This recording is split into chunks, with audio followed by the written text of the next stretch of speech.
Halo semua, kembali lagi di channel Ngomongin Film. Kali ini kita akan membahas alur cerita dari sebuah film yang menceritakan tentang munculnya suatu wabah misterius yang membuat para orang kaya di seluruh dunia tiba-tiba saja meninggal dunia. Beberapa orang yang belum terinfeksi oleh wabah itu pun mencoba melakukan segala cara demi bisa bertahan hidup. Bahkan mereka rela mengorbankan seluruh harta kekayaannya agar mereka tak terinfeksi oleh wabah misterius tersebut. Lalu, apakah wabah misterius yang sangat mematikan ini bisa menyebabkan kehancuran di seluruh dunia? Wis ra usah kesuwen, langsung saja kita masuk ke alur ceritanya.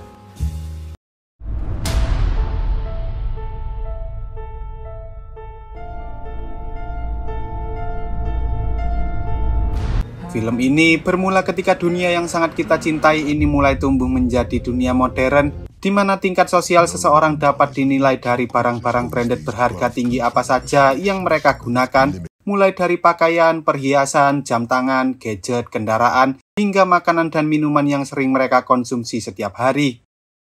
Kebanyakan orang akan menghormati dan menuruti semua keinginan dari seseorang yang memiliki kekayaan serta nilai sosial yang sangat tinggi. Tetapi sayangnya semua itu tak berlaku bagi masyarakat kalangan bawah, karena yang mereka pikirkan setiap hari hanyalah bagaimana cara agar mereka bisa terus bertahan hidup.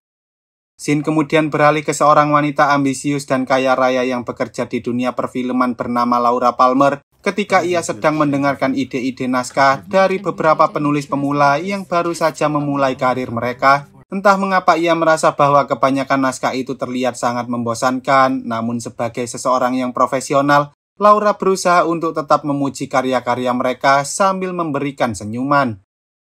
Tak lama setelahnya, Laura pun bertemu dengan seorang penulis bernama Tony yang tak lain adalah suaminya sendiri, yang mulai menceritakan tentang naskah berisi kisah percintaan dramatis dari sepasang suami istri. Tetapi pada akhirnya Laura sadar bahwa Tony sebenarnya hanya membahas tentang masa lalu mereka.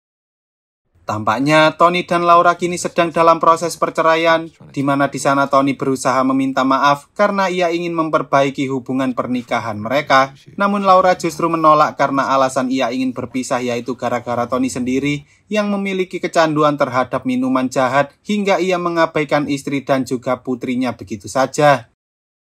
Sebelum Laura pergi, Tony sempat bertanya apakah Laura ingat bahwa hari ini merupakan hari ulang tahun putrinya yang bernama Anna, dan di sana Laura berbohong sambil mengatakan bahwa ia ingat, padahal Laura sebenarnya tak ingat sama sekali gara-gara ia terlalu sibuk dengan pekerjaan yang ia lakukan sekarang. Setelah itu, Laura tiba-tiba dihampiri oleh pesaing bisnisnya bernama Alba yang mengatakan bahwa saat ini, seorang triliuner terkenal bernama Snail datang untuk mencari seorang profesional yang akan bergabung dengan proyek baru mereka, dan Alba pun sangat yakin bahwa dirinya lah yang akan mendapatkan tawaran bisnis tersebut. Mendengar hal itu, Laura pun bergegas pergi ke acara pertemuan untuk menanyakan pada putra Snail yaitu Sebastian, apakah ayahnya kini sedang mencari seorang rekan bisnis baru. Dan ternyata perkataan Alba benar, karena kedatangan Sebastian ke sana yaitu untuk merekrut Alba sebagai rekan bisnis mereka yang baru. Berita itu membuat Laura sangat kesal dan kekesalannya pun semakin bertambah ketika Sebastian mengejek jam tangan keberuntungannya yang selalu ia pakai untuk menghadiri acara-acara penting. Tetapi sebagai seorang profesional, Laura tetap harus mempertahankan emosinya, bahkan ia juga harus memberikan selamat pada saingan bisnisnya meski ia kini sedang marah. Lalu saat Laura hendak terbang ke Barcelona untuk merayakan ulang tahun putrinya, tanpa disadari tiba-tiba ia mendapat kabar bahwa Alba ternyata ditolak, gara-gara ia tak bisa memenuhi ekspektasi Snail yang terlalu tinggi. Bahkan Snail langsung mengundang Laura untuk menggantikan Alba karena hampir semua orang tahu bahwa perusahaan milik Laura merupakan salah satu perusahaan yang terbaik di industri perfilman. Laura kemudian mencoba meminta Tony untuk merayakan ulang tahun Anna menggantikan dirinya karena ia baru saja mendapat tawaran yang tak bisa ia tolak. Namun sepertinya Tony sendiri juga sedang terjebak di bandara karena entah mengapa tiba-tiba banyak sekali orang yang hendak pergi menggunakan pesawat. Di saat yang bersamaan, asisten Laura yang bernama Christian mengatakan bahwa hanya dalam satu hari saja, ia melihat ada 3 berita kematian dari orang-orang terkaya di dunia, bahkan salah satunya adalah seorang paus terkenal yang berasal dari gereja Yunani, yang mana hal itu membuat Laura mulai penasaran dengan apa yang sebenarnya sedang terjadi. Singkat cerita, setelah Laura tiba di bandara dan hendak masuk ke dalam pesawat jet pribadi milik Snell, Christian ternyata tak boleh ikut karena Snell hanya mengundang Laura saja, sehingga pada akhirnya Christian pun terpaksa pergi dari sana. Sementara Laura terlihat sangat senang karena ia tak menyangka bahwa dirinya diundang untuk bergabung dengan salah satu orang terkaya di dunia. Selama berada di dalam pesawat, Laura pun sempat mengobrol dengan seorang pria botak yang juga diundang oleh Snell, dan ketika mereka sedang asik mengobrol, si pria itu tiba-tiba mengatakan bahwa ada berita lagi tentang orang terkaya di dunia yang meninggal secara misterius, tetapi Laura justru gagal fokus dengan gigi si pria botak yang tiba-tiba mulai bersinar. Tak lama kemudian, Laura dan Tony yang masih berada di dalam pesawat pun terpaksa harus merayakan ulang tahun Anna dengan cara online melalui VC. Namun tampaknya Anna merasa kecewa dengan mereka berdua gara-gara kedua orang tuanya selalu mementingkan diri mereka masing-masing, yang mana hal itu membuat Anna kesal dan langsung menutup teleponnya. Singkat cerita, setelah pesawatnya mendarat, Laura pun sempat syok karena ternyata pesawat itu menuju ke Alaska, salah satu wilayah yang memiliki kondisi alam sangat dingin, dan untungnya ia dijemput oleh seseorang yang sudah mempersiapkan semuanya, seperti kereta luncur yang ditarik oleh serigala, serta jaket bulu tebal yang bisa melindungi Laura dari cuaca ekstrim. Laura lalu dibawa menuju ke sebuah pertambangan emas milik Snell, di mana di sana Snell sengaja mengumpulkan semua orang bukan hanya untuk membahas tentang mega proyek baru yang hendak ia jalankan, tetapi ia juga ingin menjauhkan diri dari semua kegilaan yang sedang terjadi di luar sana. Tampaknya Snell tahu bahwa dalam satu hari terakhir, beberapa orang terkaya di seluruh dunia tiba-tiba saja meninggal secara misterius, sehingga ia pun menduga bahwa semua itu terjadi bukan karena suatu wabah yang sedang ramai dibicarakan oleh orang-orang, melainkan karena ada elit global lain yang sedang menargetkan para pekerja keras seperti mereka. Meski Snell merupakan salah satu pria terkaya yang memiliki perusahaan sangat besar, ia sepertinya bukanlah seorang pemalas yang gila harta karena ia sering mendonasikan uangnya untuk membantu orang-orang yang kesusahan. Bahkan ia juga pernah membebaskan ribuan budak dari suatu negara dan mempekerjakan mereka di pertambangan emas miliknya. Namun karena dunia sekarang sedang tidak baik-baik saja, Snell berencana menggelontorkan dana dengan nilai yang sangat fantastis untuk membuat banyak anak perusahaan yang akan berfokus pada bantuan masyarakat, seperti pengadaan sumber daya energi, infrastruktur, dan lain-lain, yang nantinya akan dikelola oleh orang-orang yang ada di sana termasuk Laura. Snell ingin menunjukkan pada dunia bahwa tidak semua orang kaya merupakan orang-orang yang tamak, gila harta, dan juga egois, karena para pekerja keras seperti mereka ini merupakan orang kaya yang juga peduli terhadap masyarakat, bahkan mereka juga sedang berjuang untuk membawa kemakmuran pada seluruh umat manusia. Beberapa orang seperti Pak Yi ini sempat ragu karena bagaimana bisa perusahaan mereka bisa bertahan jika mereka tak mencari keuntungan. Tetapi di sana Snell berusaha meyakinkan mereka bahwa perusahaan utama miliknya lah yang akan membantu mereka dalam menangani masalah keuangan. Karena ia yakin bahwa di luar sana masih ada banyak orang-orang kaya seperti mereka yang rela menginvestasikan dana miliaran atau mungkin triliunan rupiah hanya demi membantu sesama manusia. Malamnya, saat Laura sedang nongkrong di luar, Snell tiba-tiba mendatanginya sambil mengatakan bahwa ia sengaja menolak permintaan dari putranya sendiri yang merekrut Alba sebagai calon rekan bisnis mereka, karena ia sudah melihat beberapa dokumen milik Laura yang ternyata jauh lebih hebat daripada Alba dalam menjalankan bisnis mereka. Snell tampaknya tak suka dengan kepribadian Sebastian yang sering menghambur-hamburkan uang hanya demi kemewahan semata, sehingga ia meminta pada Laura supaya ia mau mengambil alih perusahaan milik Sebastian, dan Snell juga ingin Laura membaca buku buatannya sendiri, serta mendistribusikan buku itu ke seluruh dunia, agar orang-orang tahu bahwa tak semua orang kaya itu jahat. Singkat cerita, setelah acara pertemuan di Alaska selesai, semua orang pun kembali dan mulai melakukan pekerjaan mereka masing-masing sesuai dengan arahan yang sudah diberikan oleh Snell sebelumnya. Namun sepertinya Pak Yi ini masih ingin mencari sedikit keuntungan dari pekerjaan miliknya. Lalu ketika Laura sedang membuka sosmed, tiba-tiba ia dikejutkan dengan berbagai berita tentang ancaman serangan teroris yang menargetkan para orang-orang kaya di seluruh dunia. Dan beberapa berita juga mengatakan bahwa ada suatu wabah misterius yang menyebar dari barang-barang mewah yang hanya bisa dipakai oleh para orang kaya saja. Hal itu membuat Laura sempat panik karena ia sendiri merupakan salah satu orang kaya yang memiliki banyak sekali uang. Namun di sana Christian mencoba menenangkan Laura sambil mengatakan bahwa berita-berita yang ada di internet hanyalah berita hoaks saja yang sengaja disebarkan untuk meningkatkan kebencian masyarakat terhadap orang-orang kaya. Tak lama kemudian, saat Laura mendatangi sebuah acara pelelangan barang-barang antik yang diadakan oleh salah satu keluarga kerajaan untuk mengumpulkan donasi yang akan diberikan pada masyarakat yang sedang membutuhkan, tanpa pikir panjang, Laura pun langsung menawar salah satu barang dengan harga senilai 50 miliar rupiah karena ia teringat dengan perkataan Snail yang menyuruhnya untuk menggunakan uang secara bijak. Meski Laura baru saja mengeluarkan uang yang sangat banyak, entah mengapa ia justru merasa sangat lega karena ia tahu bahwa uang itu nantinya akan digunakan untuk donasi pada masyarakat yang sedang membutuhkan. Tetapi di saat yang bersamaan, entah mengapa tiba-tiba seseorang yang mengadakan acara pelelangan tersebut mendadak kejang-kejang hingga akhirnya ia pun meninggal dunia. Berita tentang kematian salah satu keluarga kerajaan itu pun seketika heboh di internet. Bahkan masyarakat pun semakin dikejutkan dengan beberapa berita tentang kematian dari para presiden yang memimpin negara-negara besar. Namun meski begitu, ada juga orang-orang yang justru merayakannya karena selama ini mereka tak suka dengan keberadaan dari para orang kaya.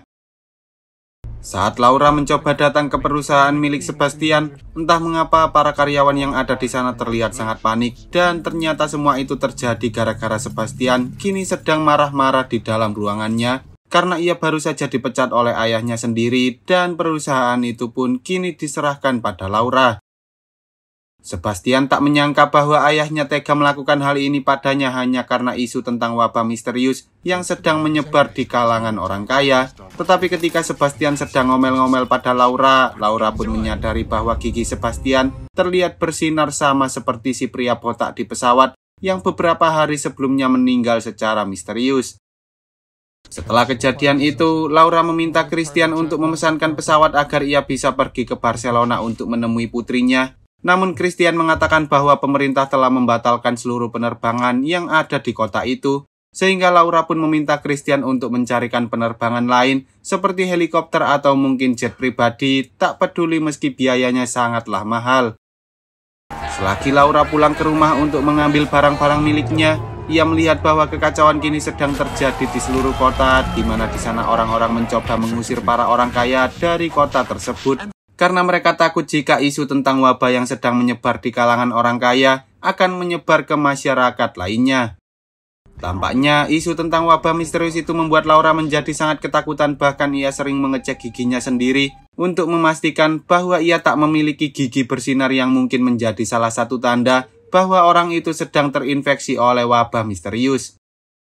Tak lama kemudian, tiba-tiba beberapa tentara datang sambil mengatakan bahwa mereka ditugaskan oleh pemerintah untuk membawa Laura ke suatu tempat yang aman. Tetapi sepertinya Laura tahu bahwa para tentara itu berencana membawanya ke tempat karantina, sehingga ia pun memutuskan untuk kabur melalui tangga darurat.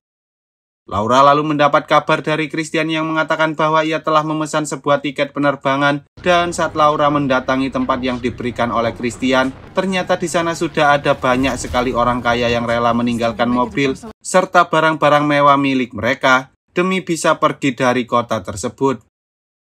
Sebelum pergi, Laura meminta Christian untuk menyimpan sebagian dari aset miliknya setidaknya hingga masalah tentang wabah misterius ini selesai. Tetapi sayangnya Christian justru menolak karena ia takut jika ia terinfeksi oleh wabah misterius gara-gara ia menerima kekayaan milik Laura. Dan pada akhirnya Christian pun pergi meninggalkan Laura begitu saja. Setelah helikopter mereka terbang, mereka pun melihat ada beberapa mobil tentara yang langsung menangkap para orang kaya yang hendak pergi dari sana, yang mana hal itu membuat beberapa orang meminta untuk kembali karena mereka takut jika mereka akan ditangkap gara-gara melanggar peraturan, sementara beberapa orang lain meminta untuk tetap melanjutkan perjalanan. Hal itu membuat mereka sempat berdebat satu sama lain dan keadaan pun semakin menjadi parah saat salah satu dari mereka ternyata memiliki gigi bersinar yang merupakan tanda dari wabah misterius, sehingga semua orang pun mulai mendorong orang itu keluar dari pesawat agar wabah itu tak menyebar ke orang-orang lainnya. Singkat cerita, ketika Laura sudah tiba di Barcelona, ia tak menyangka bahwa ternyata di kota itu juga sedang terjadi kericuhan akibat wabah yang kini mereka sebut sebagai rich flu. Dan saat Laura mencoba mencari informasi tentang Snail, entah mengapa ia tiba-tiba saja menghilang, bahkan semua aset yang ia miliki kini telah dihancurkan hingga tak tersisa sama sekali. Hal itu membuat Laura teringat dengan salah satu kata di buku milik Snail yang mengatakan bahwa seseorang bisa disebut sebagai orang kaya jika ia bisa menahan diri untuk tidak memiliki barang-barang mewah yang ia inginkan. Dan setelah membaca itu, Laura pun menjadi sangat kesal karena ia tak mungkin bisa membuang seluruh kekayaan yang sudah susah payah ia cari selama ini. Lalu saat Tony datang menjemput Laura dan hendak membawanya kembali ke rumah, tiba-tiba mereka dihentikan oleh para polisi yang sedang melakukan penilangan sehingga Laura pun sempat panik karena ia menyimpan seluruh perhiasan serta barang-barang berharga lain di dalam tas miliknya. Tetapi tanpa disadari, tiba-tiba ada sebuah truk yang menerobos barikade milik para polisi, yang mana hal itu membuat para polisi pun langsung mengejar truk tersebut. Sementara Tony dan Laura mencoba memanfaatkan kejadian itu untuk segera pergi dari sana sebelum para polisi itu mengejar mereka. Singkat cerita, setelah Laura tiba di kampung halamannya, ia pun akhirnya bisa bertemu dengan Anna lagi. Namun ketika Laura bertemu dengan ibunya yang bernama Martha, entah mengapa ia terlihat sangat kesal karena Martha selalu percaya dengan hal-hal gaib. Bahkan ia juga menganggap bahwa rich flu ini merupakan hukuman dari Tuhan agar mereka ingat bahwa kekayaan di dunia ini bukanlah segalanya. Tampaknya hampir semua orang yang ada di sana sudah terbiasa untuk hidup dengan cara yang sangat sederhana dan mereka juga saling membantu satu sama lain. Tetapi salah satu teman lama Laura bernama Jack ini memperingatkan agar ia berhati-hati karena beberapa orang sepertinya tahu bahwa Laura merupakan orang yang kaya raya dan mereka pun tak menyukai hal itu. Malamnya, Laura mengatakan bahwa ia sepertinya tak diterima di sana sehingga ia pun berencana pergi ke tempat lain, berharap ia bisa mendapatkan tempat yang jauh lebih aman. Namun di saat yang bersamaan, tiba-tiba Jack datang sambil menyuruh mereka untuk segera pergi, karena sebentar lagi para militer akan datang untuk menangkap mereka. Jack pun rela memberikan kapal miliknya agar Laura dan keluarganya bisa pergi dari sana, dan pada akhirnya Martha mengajak mereka untuk pergi ke suatu tempat bernama Tanzania yang ada di Afrika, karena di sana ia memiliki seorang teman yang hidup di pegunungan yang mungkin bisa menerima kehadiran mereka. Selama berhari-hari, mereka mencoba berlayar melintasi lautan yang sangat luas, bahkan mereka juga sempat bertemu dengan para orang kaya lain yang mencoba kabur menggunakan kapal-kapal mewah mereka, meski kebanyakan dari mereka tak tahu kemana mereka harus pergi. Laura sendiri tak menyangka bahwa dirinya harus menjalani kehidupan yang menyedihkan seperti sekarang ini, padahal sebelumnya ia bisa hidup dengan layak sambil melakukan pekerjaan yang sangat ia cintai tanpa mengkhawatirkan apapun, karena ia juga tak pernah kekurangan uang hingga harus berhutang pada pinjol. Beberapa hari kemudian, tiba-tiba mereka melihat ada seseorang yang sedang mengapung di lautan sambil meminta tolong pada mereka. Dan saat mereka membantu orang itu, ternyata wanita bernama Yolen itu merupakan seseorang wanita asal Afrika yang sudah hanyut di lautan selama 6 hari. Setelah kejadian tersebut, entah mengapa tiba-tiba ada sebuah kapal milik pasukan Libya yang langsung menangkap mereka. Dan karena mereka ketahuan membawa seseorang yang berasal dari Afrika, para tentara itu pun akhirnya membawa mereka semua menuju ke suatu tempat. Keesokan harinya, Laura dan yang lain disuruh untuk berenang ke sebuah pulau yang mana hal itu membuat mereka terpaksa harus menuruti perkataan dari para tentara itu jika mereka tak ingin ditembak. Lalu setelah mereka sampai di sana, ternyata pulau itu merupakan Pulau Lampedusa, yaitu sebuah pulau milik negara Italia yang kini dipenuhi oleh banyak sekali orang kaya yang juga terjebak di sana gara-gara mereka dihentikan oleh Angkatan Laut Libya. Ketika semua orang sedang berebut makanan, Laura dan yang lain pun hanya diam saja karena mereka masih belum terbiasa untuk hidup di tengah kekacauan seperti sekarang ini. Namun untungnya Yolen berhasil mendapatkan beberapa makanan dan juga minuman yang langsung ia bagikan pada keluarga Laura. Tak lama kemudian, Laura mencoba bertemu dengan para tentara yang berjaga di sana berharap ia bisa mendapatkan bantuan agar mereka bisa segera keluar dari pulau tersebut. Tetapi sayangnya para tentara itu tak bisa membantu mereka karena mereka hanya ditugaskan untuk membagikan makanan pada orang-orang yang terjebak di sana. Selagi mereka mencari cara untuk keluar dari pulau itu, Laura justru tak sengaja bertemu dengan Pak Yi yang juga sedang terjebak di sana. Dan saat Laura bertanya tentang Snail padanya, Pak Yi pun mengatakan bahwa ia sudah tak peduli lagi dengan harta kekayaan karena ternyata ia sudah terinfeksi oleh wabah Rich Flu. Malamnya, Laura dan yang lain memutuskan untuk beristirahat terlebih dahulu di sebuah kapal yang sudah terbalik, di mana di sana Laura pun sempat mengobrol dengan Tony sambil curhat bahwa ia tak menyangka kekayaan yang ia miliki justru membuat kehidupannya kini berubah menjadi sangat menyedihkan. Bahkan ia merasa bersalah karena dirinya sudah membuat Tony, Anna, dan juga Martha harus menjalani kehidupan seperti sekarang ini. Meski begitu, Tony berusaha menenangkan Martha karena semua ini bukanlah salahnya, dan tanpa disadari ternyata Tony juga sudah terinfeksi oleh wabah Rich Flu, sehingga kini ia tak punya banyak waktu lagi sebelum ia akhirnya meninggal dunia.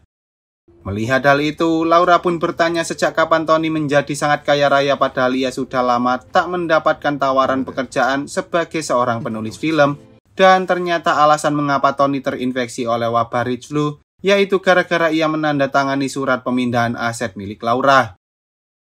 Tampaknya Laura sudah lupa bahwa ia sempat meminta Tony untuk menandatangani surat pemindahan aset gara-gara ia takut jika ia terinfeksi oleh wabah Rich Flu, dan hal itu pun membuat Laura sangat merasa bersalah karena ia tak menyangka bahwa alasan mengapa ia masih belum terinfeksi yaitu gara-gara ia sudah bukan lagi orang kaya. Di saat mereka berdua sedang mengobrol, tiba-tiba Anna hampir diculik oleh dua orang aneh yang hendak membawanya pergi, sehingga tanpa berlama-lama, Tony dan Laura pun langsung berduel dengan para pencuri itu untuk menyelamatkan putri mereka. Sayangnya, Tony sempat terkena tusukan pisau sebelum Laura berhasil memukuli salah satu dari pencuri hingga ia meninggal dunia. Dan ketika Laura tahu bahwa Tony terluka parah, Laura pun langsung menyerang si pencuri satunya lagi dengan sangat brutal untuk melampiaskan seluruh emosinya. Setelah kejadian itu, Tony akhirnya meninggal dunia akibat luka yang dideritanya bukan karena terinfeksi oleh wabah Rich Flu. Sementara Laura dan kawan-kawan berhasil menemukan sebuah kelompok yang sedang merakit kapal buatan yang hendak mereka gunakan untuk kabur dari pulau tersebut. Bahkan mereka juga sudah menyiapkan sebuah peta. Lalu saat kapal buatan mereka selesai, tanpa berlama-lama Laura dan yang lain bergegas pergi dari pulau dengan menggunakan kapal buatan tersebut. Tetapi tanpa disadari di tengah perjalanan, kapal mereka justru ditabrak oleh para angkatan laut yang berhasil menemukan mereka. Kejadian itu membuat Laura pun kehilangan putri dan juga ibunya, sehingga Laura merasa sangat menyesal karena selama ini ia jarang berkumpul dengan keluarganya, gara-gara ia selalu sibuk dengan urusan pekerjaan yang justru membuat dirinya harus menghadapi kejadian seperti sekarang ini. Selama berhari-hari, Laura pun terapung-apung di lautan hingga ia terdampar di sebuah pantai dan diselamatkan oleh para warga lokal.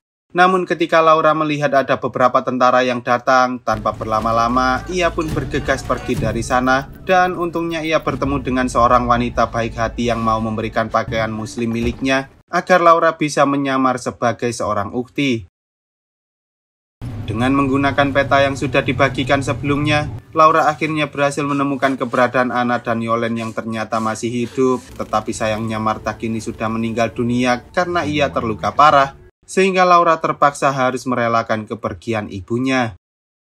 Mereka bertiga kemudian melanjutkan perjalanan melewati jalur darat di mana di sana mereka harus berdesak-desakan dengan orang-orang lainnya. Bahkan mereka juga sempat dicegat oleh para begal yang merampas seluruh harta serta barang-barang penting yang mereka miliki.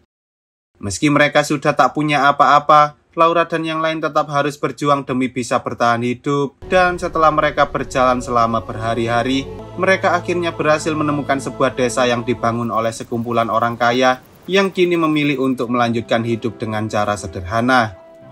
Di desa tersebut, semua orang wajib mengumpulkan barang-barang berharga yang mereka miliki termasuk jam tangan kesayangan milik Laura yang selalu ia pakai selama ini. Lalu saat semua barang sudah terkumpul, si kepala desa pun memperbolehkan mereka untuk mengambil barang-barang itu satu persatu secara bergantian. Tujuannya yaitu agar mereka bisa saling berbagi satu sama lain. Tampaknya hampir semua orang yang ada di sana bisa menikmati kehidupan mereka yang sangat sederhana karena mereka sudah melewati banyak sekali rintangan, bahkan beberapa di antara mereka juga hampir saja meninggal hanya gara-gara mereka memiliki terlalu banyak harta kekayaan. Namun meski begitu, entah mengapa Laura sering merasa gelisah dan tidak tenang karena setiap kali Pak Kepala Desa melakukan pertukaran barang, ia tak pernah bisa mendapatkan jam tangan miliknya lagi karena jam tangan itu selalu diambil oleh orang lain.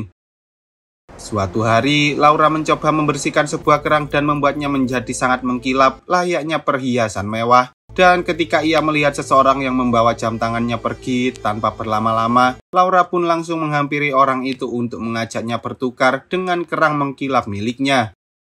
Tanpa disadari, rasa haus akan jam tangan mewah miliknya itu justru membuat Laura perlahan-lahan mulai memiliki sifat tamak, seperti kebanyakan orang kaya terutama para pejabat korup yang selama ini selalu merasa tak cukup dengan harta kekayaan mereka. Dan pada akhirnya gigi Laura perlahan-lahan mulai bersinar, yang mana hal itu menandakan bahwa Laura kini telah terinfeksi oleh wabah misterius rich flu. Tampaknya wabah misterius rich flu ini bukanlah wabah biasa yang bisa menyebar pada semua orang, melainkan wabah ini hanya akan menunjukkan gejala jika seseorang memiliki perasaan haus akan kekayaan yang mungkin mempengaruhi cara kerja otak mereka. Karena snail yang memiliki banyak sekali harta pun tak terinfeksi oleh wabah tersebut setelah ia melepaskan seluruh harta miliknya. Berbeda dengan orang-orang biasa yang merasa ikhlas dan selalu bersyukur dengan kesederhanaan mereka, kebanyakan para orang kaya ini terutama para koruptor justru tak pernah merasa puas dengan apa yang mereka miliki. Padahal harta kekayaan mereka juga sudah sangat banyak, yang mana hal itu membuat wabah rich flu ini bisa masuk dan mulai merusak sel-sel otak para orang kaya hingga akhirnya mereka meninggal dunia, lalu film pun tamat.